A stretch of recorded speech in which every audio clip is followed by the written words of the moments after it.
What's happening, YouTube? It's Simon466cards, and today we're going to talk about repacks and whether or not we've reached oversaturation or we're going to reach saturation of the market at some point.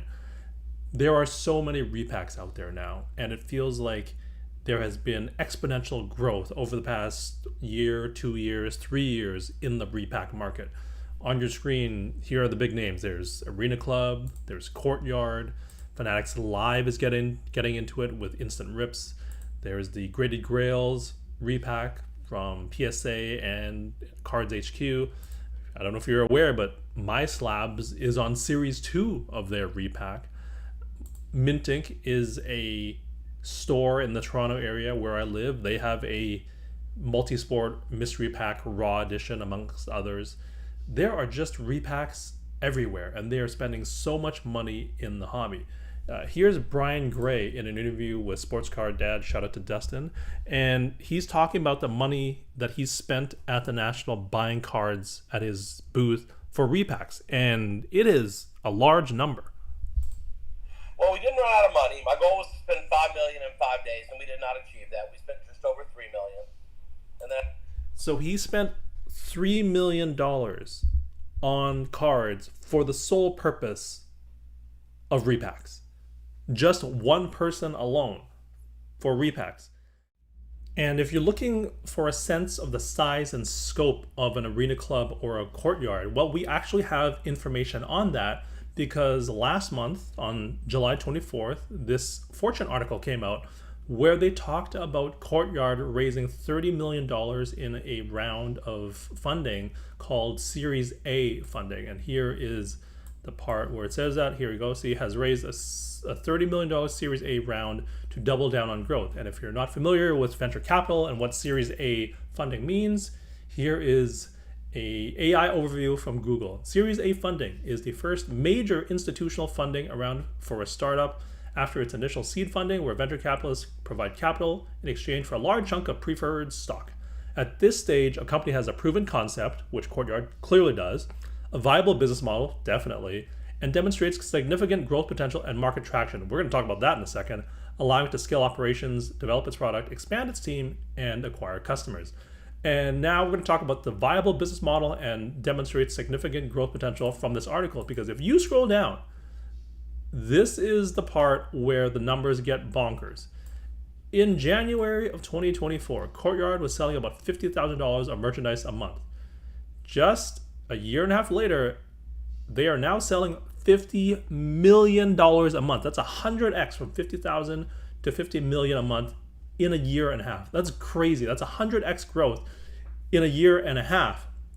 And if we project that out, $50 million in sales a month, that's $600 million a year. And if you assume a 10 to 20% profit margin, gross profit margin, that works out to being $60 to $120 million gross profit a year for Courtyard at this pace. That's a lot of money. That is a lot of money. And so that is the size and scope of these big guys, right? And that's why they're so important to the market right now, because of how much buying they're doing. How much buying they're doing. They're buying, or they're selling, which means they're also buying, right? 50 million a month, 600 million a year. That is their pace right now. And so, friend of the channel, Neo Cards and Comics, he likes to talk about the sports card ecosystem. Well, the repack, if they're buying this much to support their product, that's why they're such a big cog in the ecosystem. That's why they're so important to how the whole card ecosystem works. And like 50 million a month is crazy. That's crazy, crazy, crazy stuff. And then you throw on top of that Arena Club and all these other smaller players. This is why they're so important to the prices of the repack space, and why if we reach a saturation or oversaturation point, that will affect the market. And that's why I think repacks are actually quite important. One other important note here. This says it's a $30 million of Series A funding for Courtyard. What it doesn't tell you is the valuation of Courtyard and how much of the company in shares has been issued to the venture capitalists. I assume it is many multiples of $30 million because of the numbers that we just went through here, talking about $50 million a month. But that part, which is usually shared in these type of articles, was not included, which I find to be very, very interesting. And at some point, the market for repacks will be oversaturated. We will reach a point where there are too many repacks, because these things that grow exponentially, they don't just level off perfectly at the right break-even point for the market, right? They always overshoot and it becomes too much. The market is oversaturated and then there's a correction afterwards. Have we reached that point? I don't know. But that point will be reached at some point in time, and then we'll completely overshoot what the market can handle, and then the repack market will have to overcorrect and reduce. But if the market has already reached its peak, we have now reached a point of oversaturation, this would be the jump the shark moment. This is a clip from the Jeff Wilson show about a week or two ago, and he's introducing his own repack. And I'm just going to play the first minute or so here and then explain afterwards why this is the jump the shark moment, for lack of a better phrase, for repacks. Possibly. I've seen too much. I've seen it with my own eyes. The influencer getting the loaded repack box, the breaker saving back the best repack box for his best customer or his best friend, and the everyday collector buying a repack box from a card show or card shop or in a break, naively thinking that he had a fair chance of pulling a good card, when in reality, he's getting screwed. So my team and I decided it was time to put an end to all of this. So we are. Today, everything is going to change.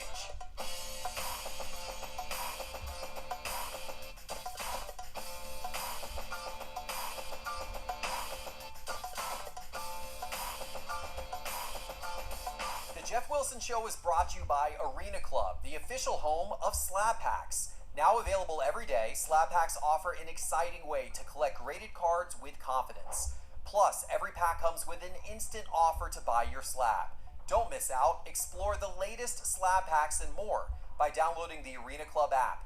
Just search Arena Club in your app store and use promo code SCI20 for 20% off your first purchase. There I was.